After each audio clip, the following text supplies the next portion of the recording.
this series and the World Cup. অবশেষে টি-20 বিশ্বকাপ খেলতে রাজি হলেন তামিম ইকবাল। তাই তো টি-20 বিশ্বকাপ খেলতে আজই দেশ ছাড়ছেন বাংলাদেশের সেরা ওপেনার তামিম ইকবাল। এমনটাই জানিয়েছেন বিসিবি সভাপতি নাজমুল হোসেন পাপন।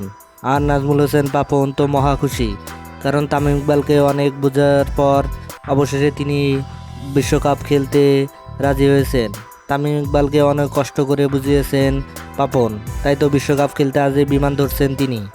এদিকে ভারতের বিপক্ষে প্রস্তুতি ম্যাচে খুবই বাজেভাবে হেরেছে বাংলাদেশ দল।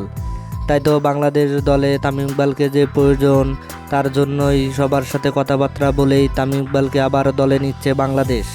মান অভিমান ভুলে বাংলাদেশের হয়ে খেলার জন্য তাসকিন মুখিয়ে আছেন। বাংলাদেশের অবস্থা খুবই ছন্নছাড়া, বোলিংয়ে কিছুটা ভালো করলেও ব্যাটিংয়ে খুবই ছন্নছাড়া বাংলাদেশ দল। টপ অর্ডার ব্যর্থ সবসময়, তাই তো তামিম ইকবালকে টপ অর্ডারে খুবই প্রয়োজন, এমনটাই জানিয়েছেন অনেকেই। তামিম ইকবালকে সকল মান অভিমান ভুলে আবারও জাতীয় দলে খেলতে পেরে মহা খুশি সকলেই। এদিকে বিশ্বকাপের প্রথম ম্যাচ থেকেই তামিম ইকবাল ওপেনিংয়ে খেলবেন।